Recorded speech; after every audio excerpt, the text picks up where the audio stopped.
All righty. How's everybody today? Guys, as the semester wears on, people are getting tired, I know. Hey, in fact, let me just tell you, we had a department meeting yesterday where all the math faculty are, we're just trying to assess how things are going for everybody. And I think there's a uniform sense that we all kind of wish this was over. We don't like being on lockdown. We don't like not actually having access to the students. So if we had our druthers, of course, we'd all be back. But we're definitely, of course, not coming back this semester or the summer. I guess you guys know the summer classes are all going to be online.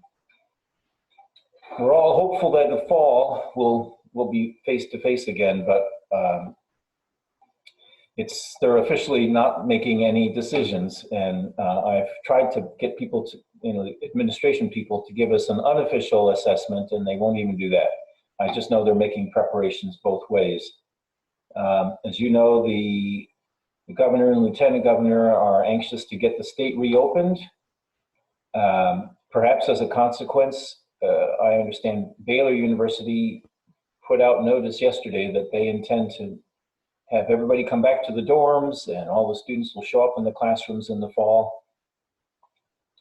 But UT is being a little more skittish about that. We don't want to, well, we just are sensing that there will be a lot of people who are carrying the virus and a lot of people who will not have been exposed, and putting them together in the fall with people packing into the dorms and then packing again into the lecture halls, that doesn't seem very clever. So I guess I can just let you know that there are people arguing on both sides about what's supposed to happen in the fall. They said they'll decide in June, so I'm waiting, same as you.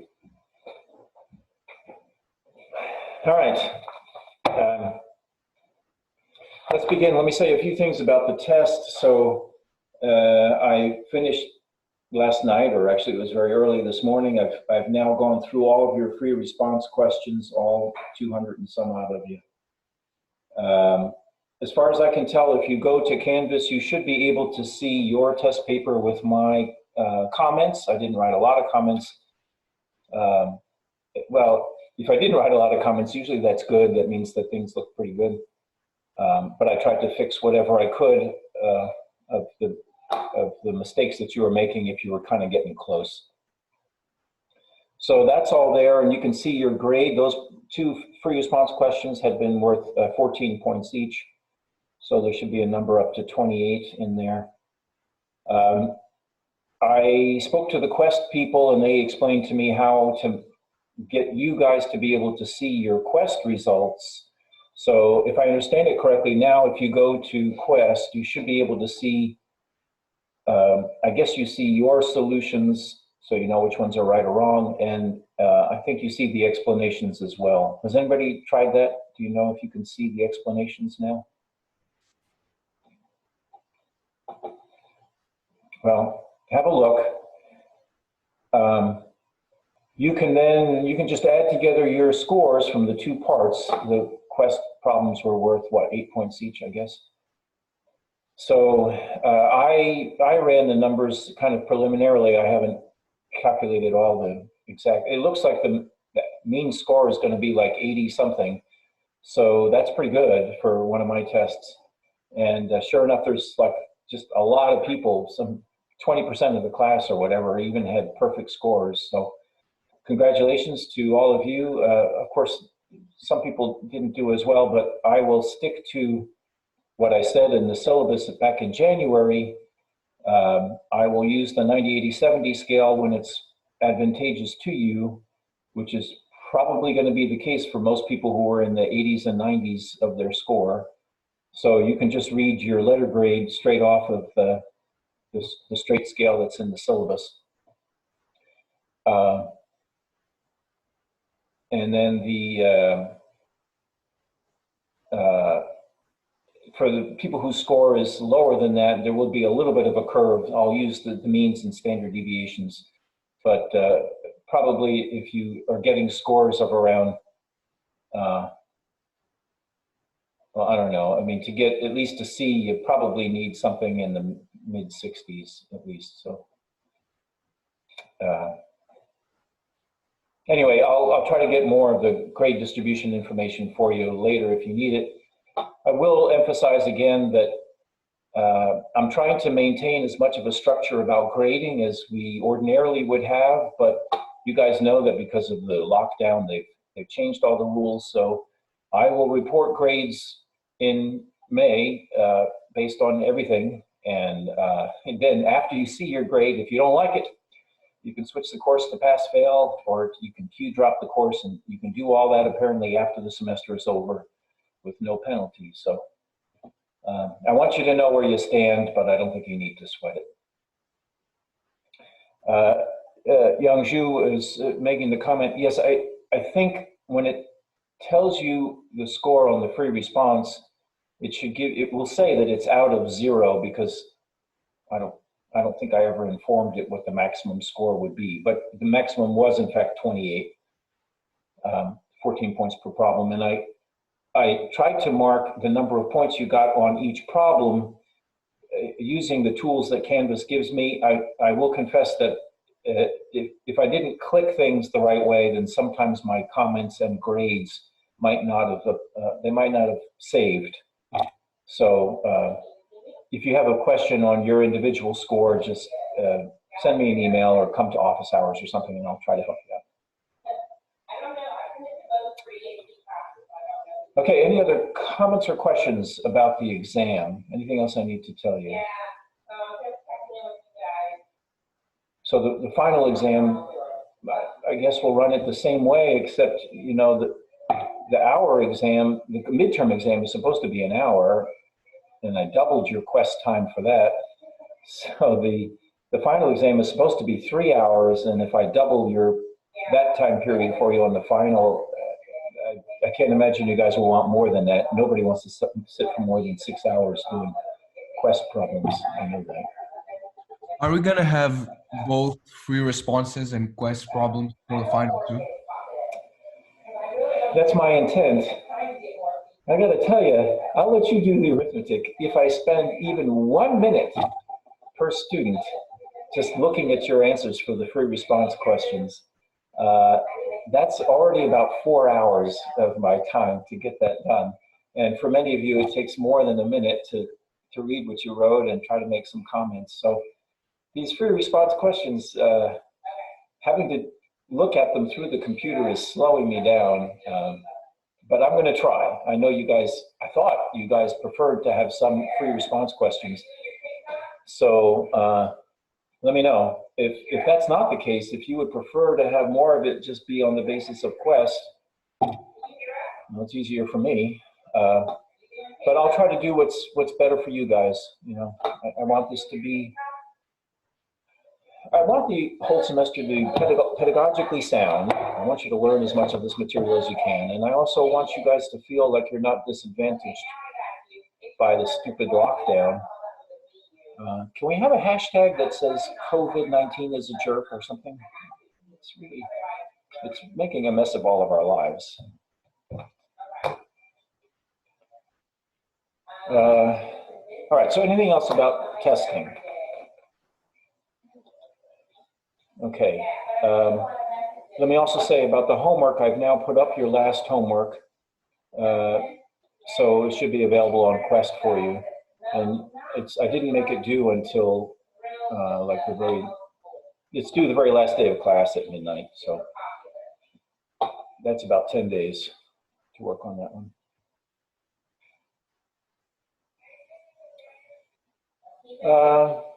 Okay, anything else other than mathematics that you need me to address? All right. How many sections do we have left? We have, there's this one last section of chapter 7, which is on surface integrals, and we started that last time, and all I really want to do today is run through some examples of that so that you know what you're computing and how to compute it. Then I alluded to theorems last time. I told you there's some really cool theorems coming up that are about these line integrals and surface integrals.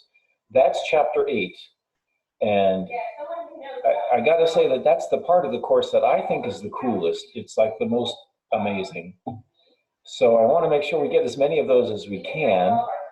We probably won't start chapter 8 today, so we'll start that on Friday. And then we have really just Friday, Monday, and Wednesday. I would like to use the last Friday after that for review. So you can ask questions about the material that'll be on the final. I guess we could spill over into Friday if we need it, but pretty much we'll just have 3 days, I think, to handle all of chapter 8. And that's a tall order. And if there's maybe one of those theorems that we have to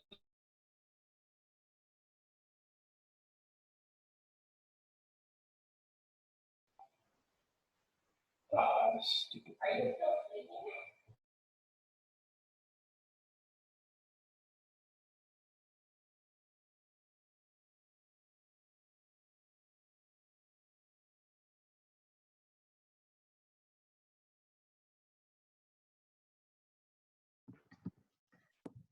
Your mic just went out and we can't hear you.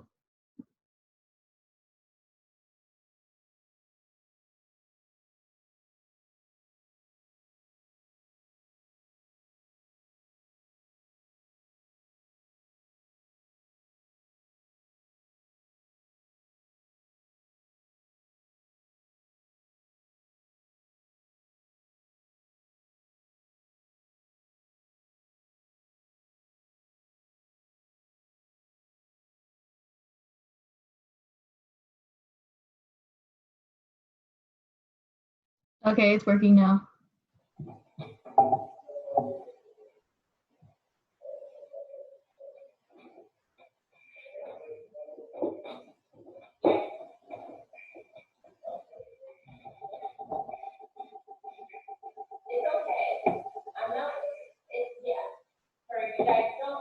Okay, I put my microphone into the mouse jack and then I realized I had no mouse. So I think I'm okay now. Yes? Yeah, it works. Yeah. Good. All right, thank you. Okay, so any other non-mathematical questions? Okay, let's compute some surface integrals, shall we? And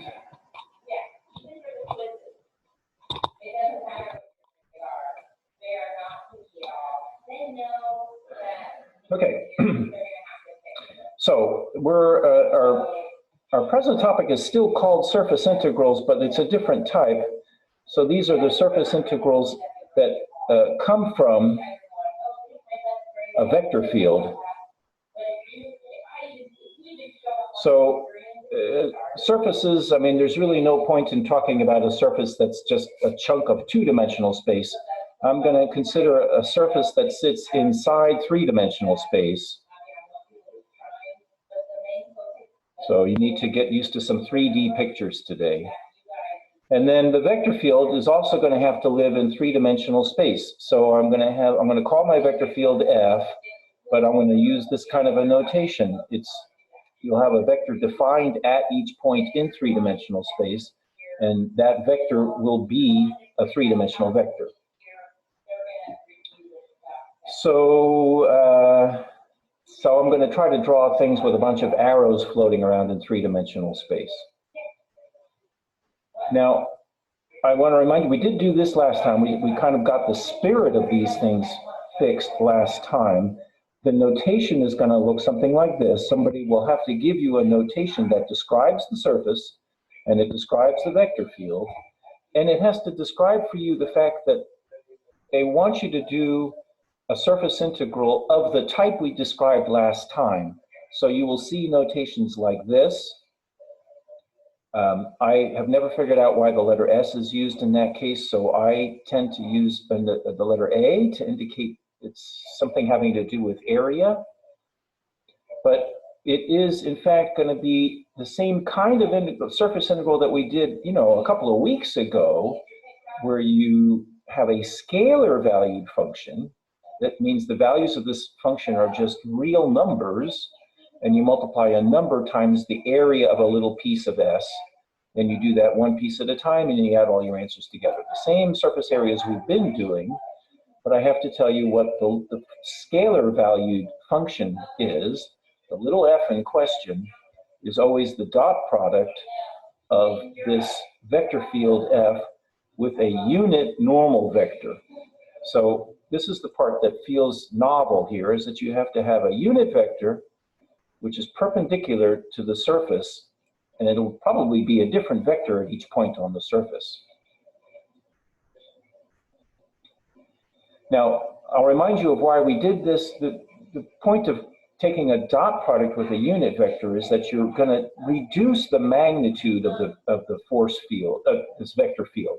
That somehow it makes sense to take, you want to measure how strong the force is at each point and multiply that by the size of the chunk of the surface that you're talking about. But the magnitude doesn't quite capture it. You want to somehow reduce that by a factor of cosine of theta. Cosines are between -1 and +1. So this will reduce the magnitude of the force field to take into account the fact that the force field might not be pointing somehow in the direction that you want to point. So it isn't such an unusual thing to try to compute. I'll give you some examples in a minute, and I want you to recall my examples last time of catching fish with a net or having water flow into a pipe or something. I'll remind you of those again. But today my focus is going to be on how we actually do these computations.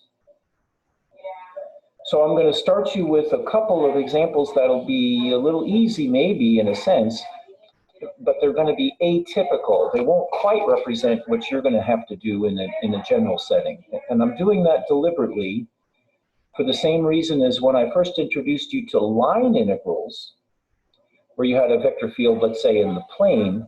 Somebody gave you a curve, and we would draw the curve in the plane, and we draw all the arrows.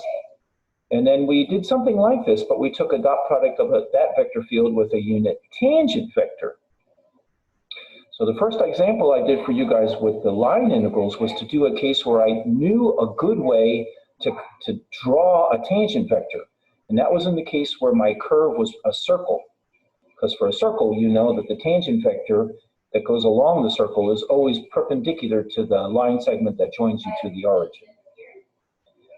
So I'm going to do the same thing here with surface integrals. It's like cheating a little bit by having a very geometric, a geometric setting that I know a lot of geometry facts about. So here's my first example, and I'm going to put the word atypical right in here because of what I just said about the normals. That is, I want you to consider a sphere. Specifically, I want to take the sphere that's centered at the origin and has a radius of 2.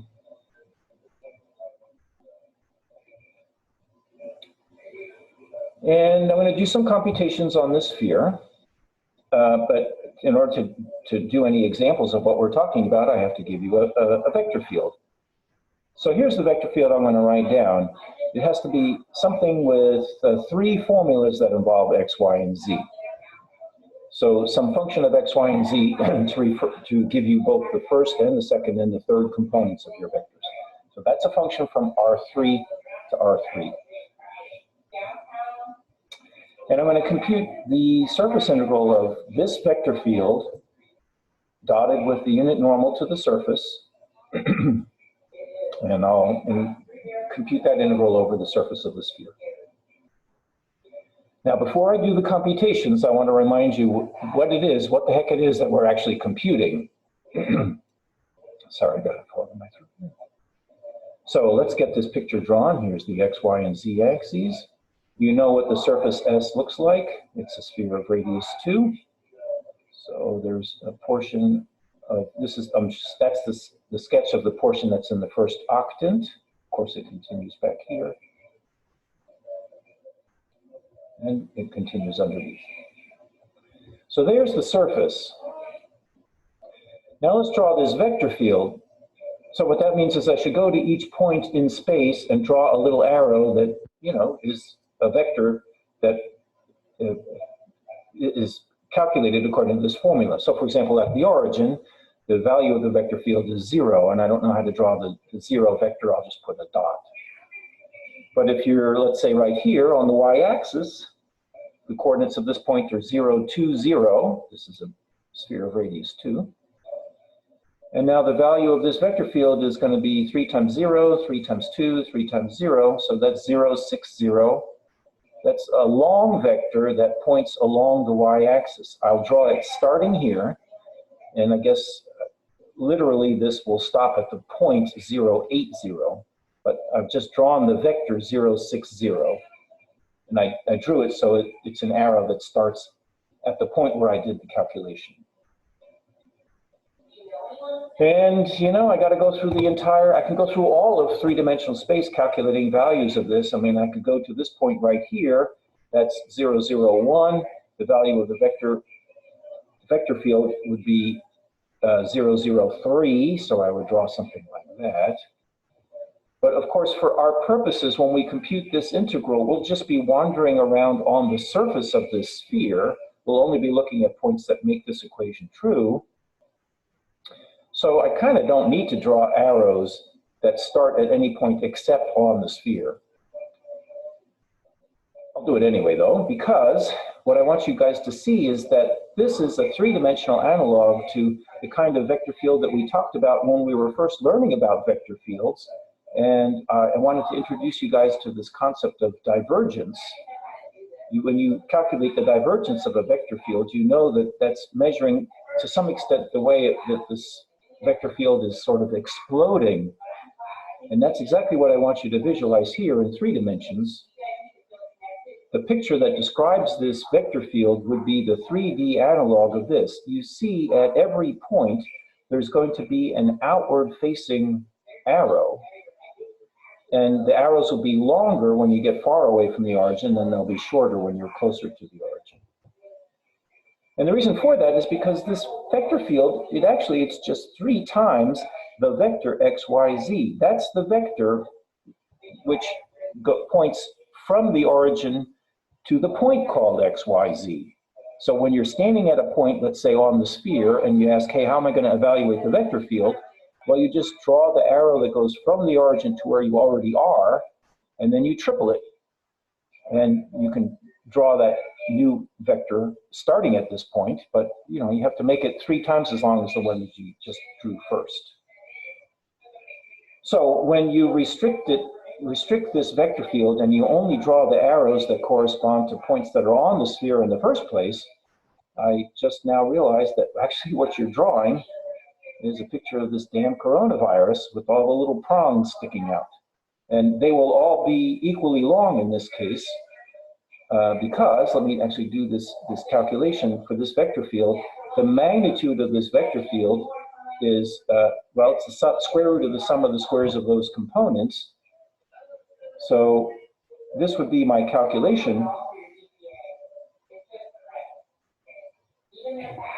And if you simplify this, you can pull out the 3, actually. What you'll be left with is, it's exactly 3 times the square root of the sum of the squares of the components of the point that you're standing at. And if you're standing at a point on the sphere, this thing is a 4. Square root of 4 is 2, and you just get a 6. So every one of these little vectors that I'm drawing on the surface of the sphere, they'll all just have length 6. Now, that's just the vector field. I showed you a picture of the sphere. I've shown you some illustration about the vector field. What's this integral supposed to do? And here's the kind of application-oriented description that I gave you last time. What you're supposed to do is imagine that these little arrows indicate the flow of water as it leaves the origin. There's been some sort of a big bang here at the origin, and water is spraying outward everywhere. Or I talked about trying to catch fish, and so you have little fish that are everywhere just swimming away from the origin. And then at each point on the surface, you construct a little bit of a net. And what you want to know is how many fish are you going to catch in the net? And that obviously depends on how rapidly the fish are swimming past that point. But it also depends on how your net is oriented with respect to that flow. Because after all, if you have a net like this, I mean, this is literally a net now, and that's placed in a river where the fish are going this way, well then the fish are oblivious to the presence of the net at all, and they won't be caught. So it's fine to say that we have the magnitude of this flow is 6. So this is, I don't know, 6 gallons of water per minute or something like that. Six fish per square centimeter per, I don't know, something. But the magnitude will have to be reduced for any portion of this netting that is positioned like this, or in fact in any kind of slanted way. If the fish are swimming like that and you have a net that's slightly slanted, well, you're not going to catch very many fish. You'll catch the ones that were swimming by this much of the water. But you won't get as many as if you had placed the net like this. The same size net would obviously now be catching all the fish in a much bigger portion of the flow. So what I need to do with this surface and this force, this vector field, is to figure out how much I need to reduce this 6 to account for the way that the surface is oriented. And the way to do that is to compute, I'll multiply this magnitude times the cosine of the angle between the direction that the fish are flowing, that's this, and a vector that's perpendicular to the surface. Like in this case, the flow of the fish is sideways, but the perpendicular to the surface points up. And now the flow of the fish and the unit normal vector are perpendicular, so the angle is 90 between them, and that this cosine will be a 0. In this situation, the normal to the surface points directly to the right, which is exactly the way the fish are going. So the angle is a 0, and the cosine of 0 is 1, so there's no reduction in the force. So that's what I want this little f to count, is you reduce the magnitude of the vector field by something having to do with the angle of the direction of the surface. And we discussed this last time, that this getting the extra factor of a cosine is what results from taking the dot product of the vector field with a unit vector that's normal to the surface. If you didn't have a unit vector, then there would be the magnitude of n up there. Now, because this situation is so special, the surface of the sphere makes it very easy for me to get a normal vector.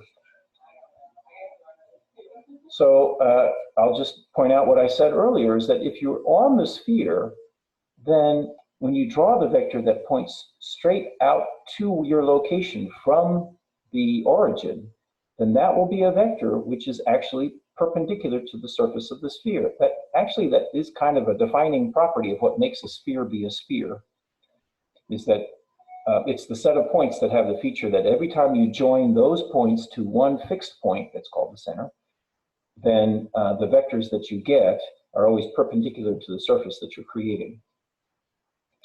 So let me just say that the vector that joins the point xyz to the origin, that vector, is perpendicular to the surface, capital S, at each point you stand.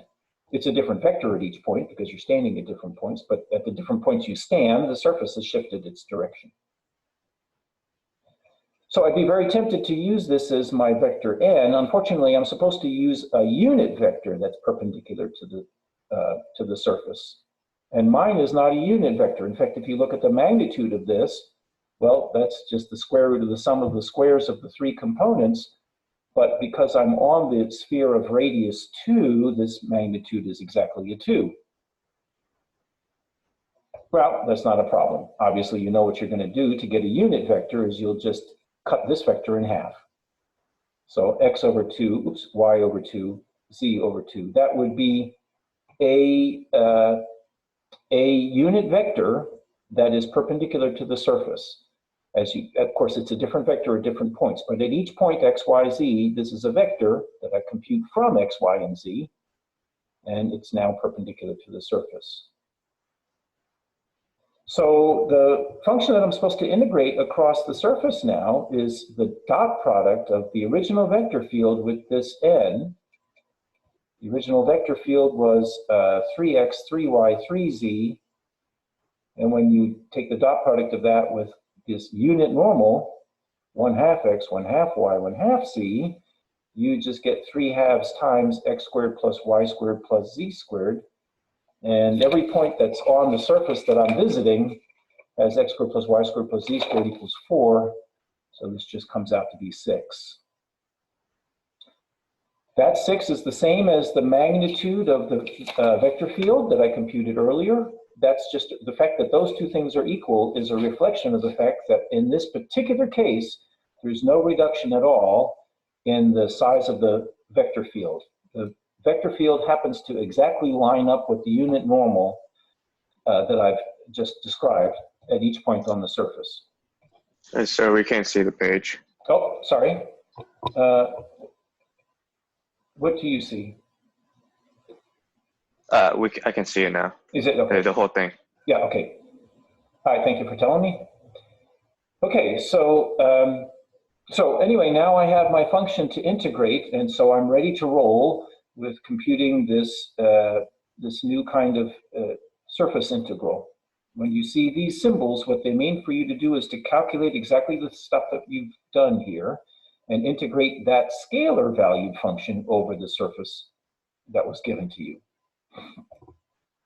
So in our case, this is just a constant 6, and so I can pull the constant out, and now I'm just integrating 1 over the surface, so that this integral, as you know, perhaps from the exam, you know that this, when you integrate 1 over the surface, that gives you the area of the surface.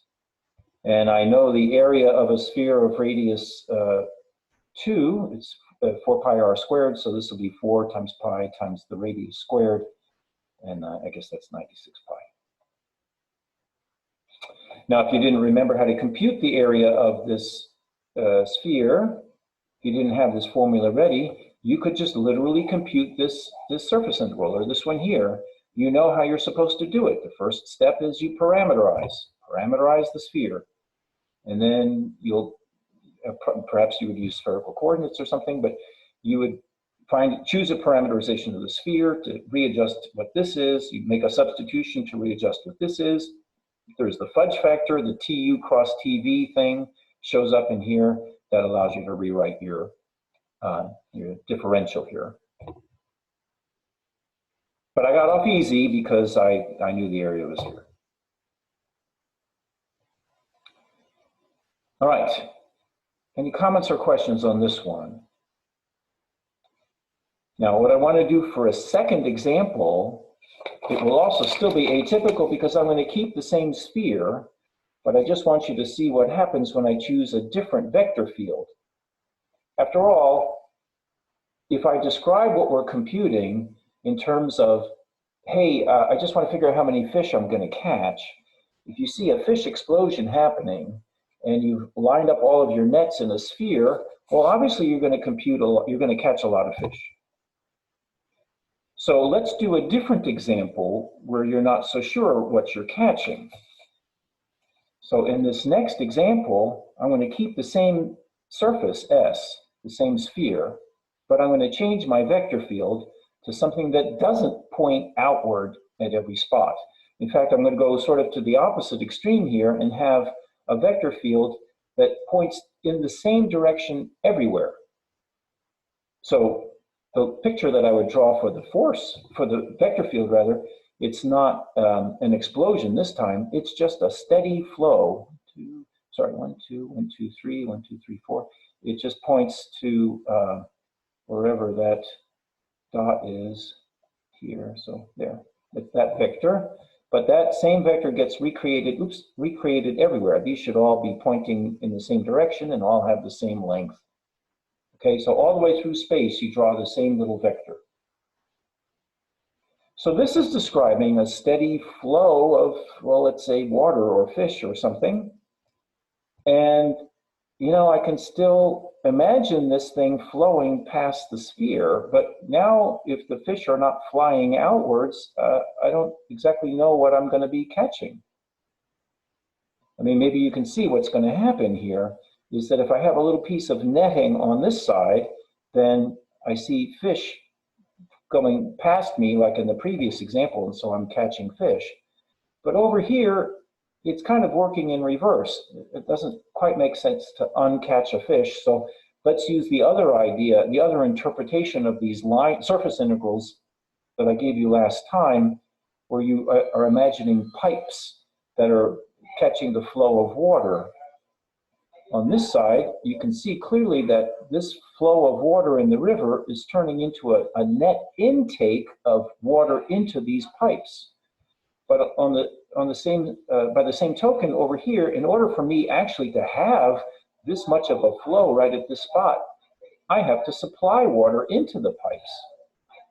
In fact, you might kind of imagine that you just have to have some kind of a circular pipe system that takes the water off of this, let's say the front face of the sphere, and feeds it back to the back face of the sphere. So with that interpretation, maybe you can already guess what this surface integral is going to turn out to be. Anybody want to hazard a guess for what number best represents the... No, huh? Okay. It'll be 0. You expect 0, yeah. That's obviously what's going to happen. So that should be what this concept of a surface integral is going to get us. I mean, I'll do the calculations and I'll show you how it works out, but at the end, I hope I actually get the number of a 0, because if this means what I think it means, then this should somehow be 0. Well, let's do the calculations, right? Same as before. So what are you supposed to do? You're supposed to compute the scalar valued function by taking the dot product of this vector field with the unit normal. Now, in our case this time, the magnitude of this vector field is going to be a constant. What is it? The magnitude is the square root of 2 squared plus 3 squared plus 4 squared. So I don't know, I get to 25, 29. It's not an interesting number. But the magnitude of this is always 29. But when you take the dot products, in some cases, like over here, this is where the fish are just swimming right past the net. And so the dot product is going to be a 0. And in some places, like over here, you're going to get a positive number, and in some places, you're going to get a negative number. And you see that as soon as you use the vector field that's given, and heck, we might as well use the same unit normal we had in the previous example. At the point x, y, z, we found that the vector x over 2, y, and I'm sorry, I did this wrong. X over 2, y over 2, and z over 2. That vector is, that's the unit vector that's normal to the surface. And so this time, the value of this integrand, the function that we're going to integrate, the scalar valued function is just going to evaluate to x plus 3/2 y plus 2z. So at each point x, y, z in space, well, at each point x, y, z on the sphere, this is the quantity that I want to add in. I mean, you take the value of this function times the area of some little piece of the surface, you know, the same gig. In particular, you might look at the set of points where x plus 3/2 y plus 2z is equal to 0. I hope you guys recognize that that would be the equation of a plane that actually passes through the origin.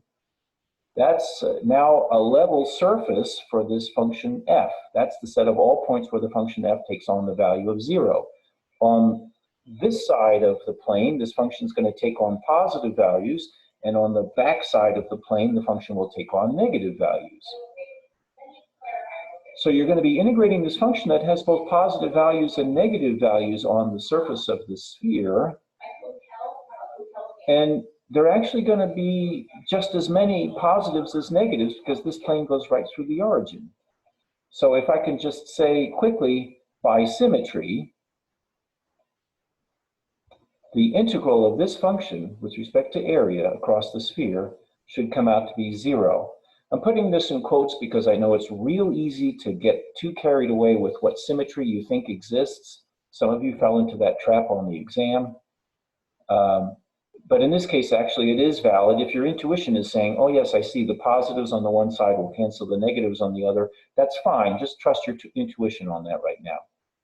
If you did want to actually calculate this line integral to make sure that the integral is zero, sorry, not line integral, surface integral, you know what you'd have to do. To calculate any surface integral, you would have to have a parameterization from some chunk of two-dimensional space into R3. And I suspect most of you would use the parameterization you get from spherical coordinates. This could be 2 times the cosine of u. This would be 2 times sine of u times sine of v. And this one would be 2 times sine of u times cosine of v. And then if you have all the u's and v's that lie in a certain rectangle inside the UV plane, they would all get transformed to exactly the surface.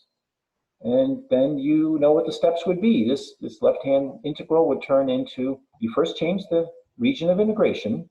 So this would be this rectangle where the u's come from this interval and the v's come from this interval. That changes the region of integration. You'd have to change the function you're integrating. So x gets replaced by the 2 sine of u cosine of v. And then the 3/2 of y becomes 3 times, I don't want to write the whole thing out, but you know what you're supposed to do. And then you have to change this part. The stretching of area will be, you'll have du dv. And then in here, you need the stretch factor that says how much areas are stretched as you move from that spot to that spot. So this is where you would get that messy tu cross tv thing. That's how you would compute those surface integrals. And I don't want to do that because, as you guys know from experience, that takes a long time. What you're going to see today, and I'll show it to you in my third example, is that actually you get to skip that part now. For these kinds of surface integrals, you don't need to have the magnitude of the cross product. You still need the cross product, but not its magnitude. So to illustrate this, let me now do an example which this one will be typical. In other words, this will be a situation where you don't have all the pretty geometry that just gives you a unit normal vector like that. So this time what I would use for my surface is, how about if I look at the graph of a function? In other words, I just want the z coordinates to be computed from the x and y coordinates. And the graph of this, you know, is a bowl. It comes up from the origin.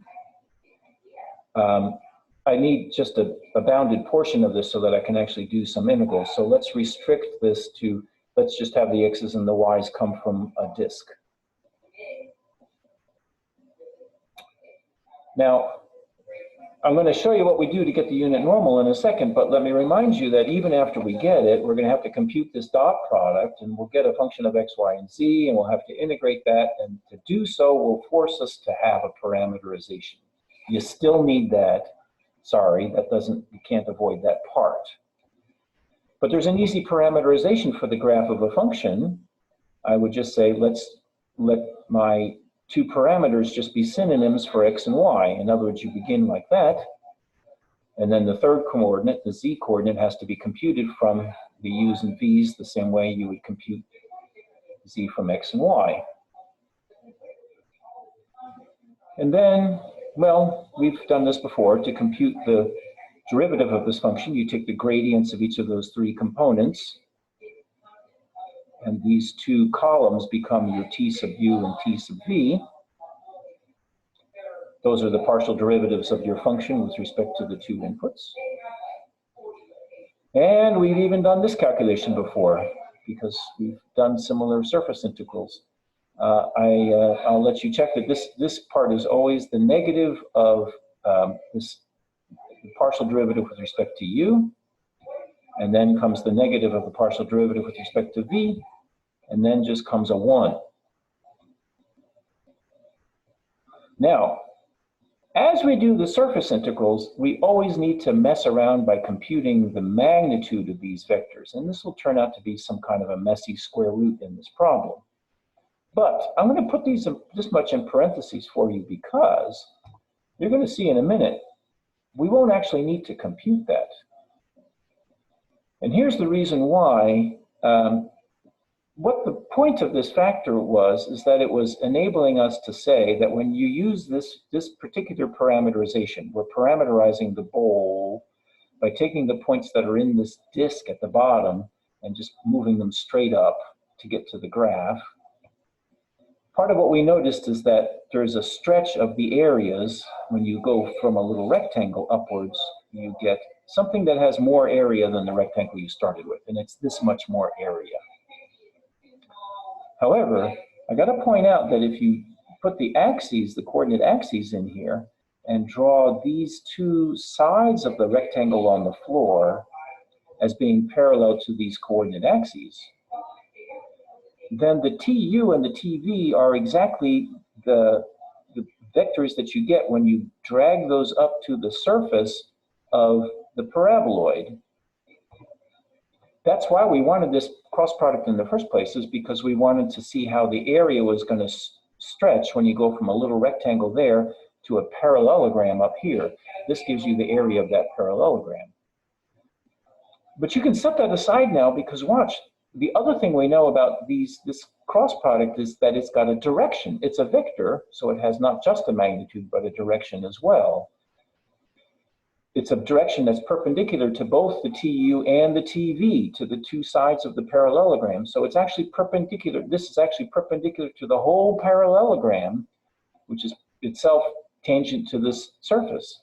So what you've just created, this TU cross TV, that is a vector that's perpendicular to the surface.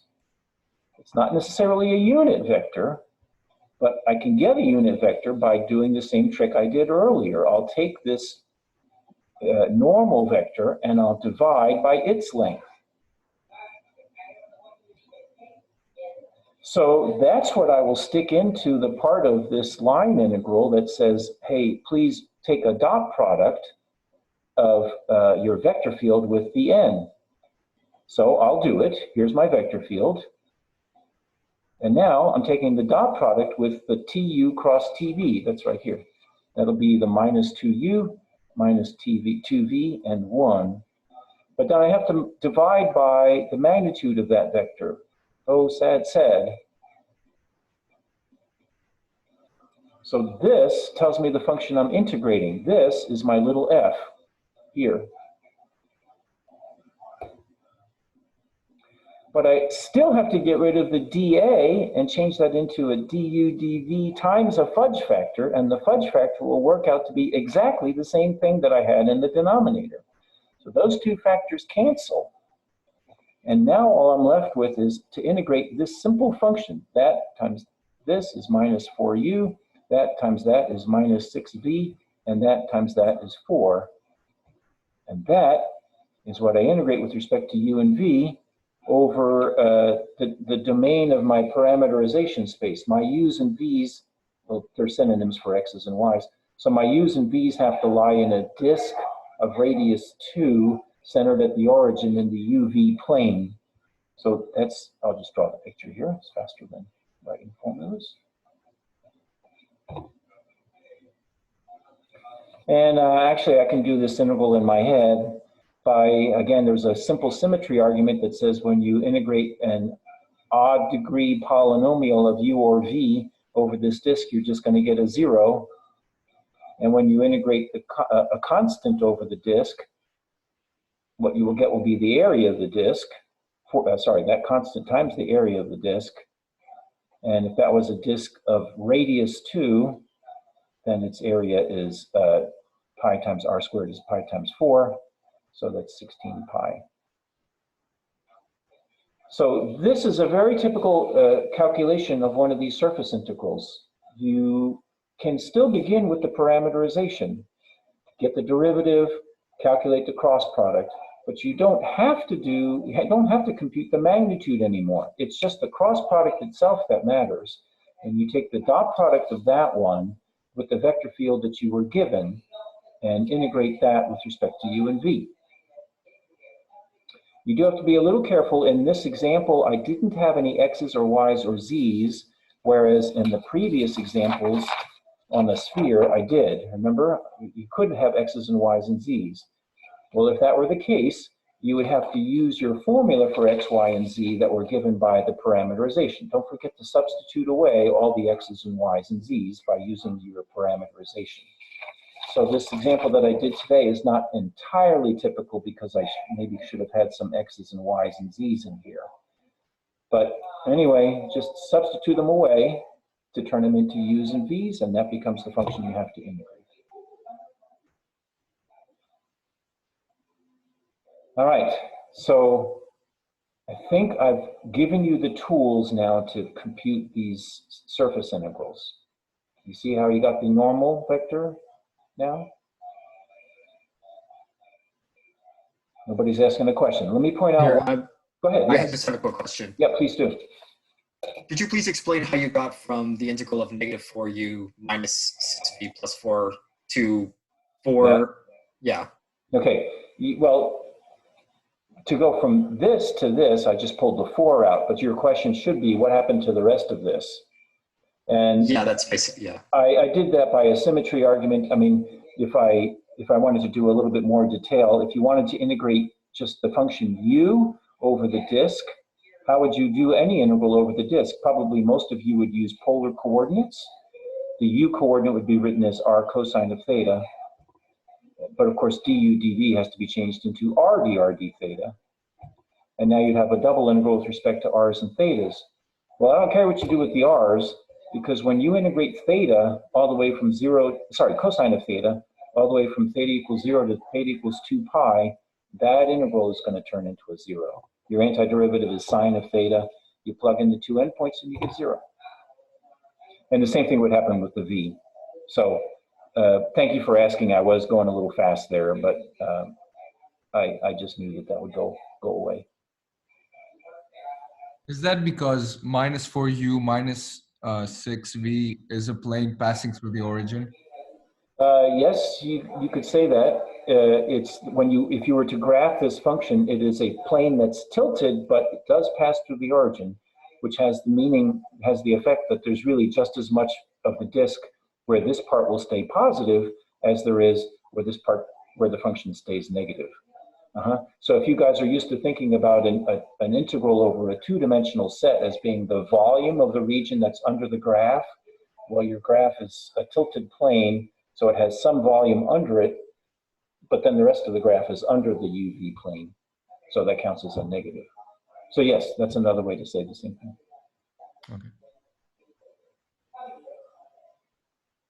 And yes, this region D came from, when I wrote down the parameterization in the first place, I had to say where the U's and the V's came from, but my U's and V's are just synonyms for X and Y. So the U's and V's come from a disk where U squared plus V squared is 4. In this case, no, I didn't do it. Never mind. All right. I will point out that there are, at every point on the surface, there are actually two unit normal vectors that point opposite from each other. This will calculate one of them, and it either will or won't be the one that is appropriate depending on your application. So you have to look on your application, am I trying to suck water out of this place or pour water into it? And that application will tell you which way the unit normal is supposed to point. So after you've computed the unit normal, make sure you've chosen the right one. If you didn't get the right one in the first go, then just replace everything by, just throw in an extra minus sign all the way across the vector.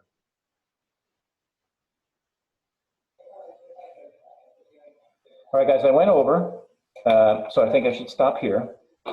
But try some of these calculations and ask me about them on Friday. We'll spend some time talking about the particulars of some of these calculations, and then I'll launch into the theorems when you guys are ready. Okay, so I'll switch to office hours now if you want to ask me something there. Otherwise, I will see you all on Friday. Thank you. Dr. Essen? Yes. Do you have a question, Nathan? I'm still here. No, I was just saying thank you. Oh, okay. Professor? Oh, yes, go ahead. What you were saying that the normal vector describes, or the unit normal describes two different vectors in opposite directions, Yes. and we're supposed to use whichever one, whether the flow is in or out. Yes. When would we use the negative versus the positive? Like in which direction? Well, it kind of depends. I mean, if you're trying to figure out, I mean, like if it is a flow of water from one chamber to another one, this is typically done when you might have some sort of, let's say, a dam between two lakes, and you want to measure the flow of water. Well, I mean, pick out which lake you want to be. Your unit vector will go perpendicular to the wall of the dam, so it'll point from one lake to the other one. And you just have to decide, well, when the water is flowing in this direction, do I want to consider that thing to be a positive or a negative? So it will depend on the application for you to decide which of the two normal vectors should be measuring a positive contribution. You know what I mean? When I described it up here at the very beginning, the function, the scalar valued function we're integrating is, yeah, there's the magnitude, but it's measured, multiplied by this cosine. You know, the cosine is positive when the angle is less than 90 degrees and negative when it's more than 90 degrees. So ask yourself which, generally speaking, which half of all the directions that I could be pointing, which ones of them are measuring something that I want to count as a positive contribution, and which one's negative. It's, I don't know how to answer your question with any more specificity than to say it depends on the application. Okay, so it's more dependent on the frame of reference and like the specific question that it's talking about. Sure, like in the one that I just did here with this bowl, the question would usually be phrased as somebody would say something like, please compute this surface integral, where here's the vector field and blah, blah, blah, and use the normal vector which is pointing inward or upward or something like that. So a vector points upward if it has a positive z component, or it points inward if it is reducing the distance to the z-axis. So when you actually write down your formula for a normal vector, you can judge, is this upward or not? Well, I see a positive z component, so yeah, it's more upward than downward. It's not literally straight up, except at the origin, but it's more up than down. So when they say I want the upward pointing normal, they mean the one that I've written here instead of the negative of that. So that's the phrasing that you'll get from me usually, is I'll get some word that would say, I want the outward pointing normal or the upward pointing normal. Does that answer your question? Yes, no, that helps. And so we would just attach a negative to the factor that the Jacobian or the fudge factor that you referenced, and that would just be translated to a negative multiplied by the entire evaluated integral. Yep. Because your only other option here is to just, if it's not this vector, then it's the negative of that vector. And putting the negative of this vector turns this whole thing into the negative. It turns the whole integral into the negative. So yeah, it's an easy fix. I mean, you just you do your computation and you see if that seems reasonable or whether you wanted the opposite sign. Okay, awesome. Thank you. All righty.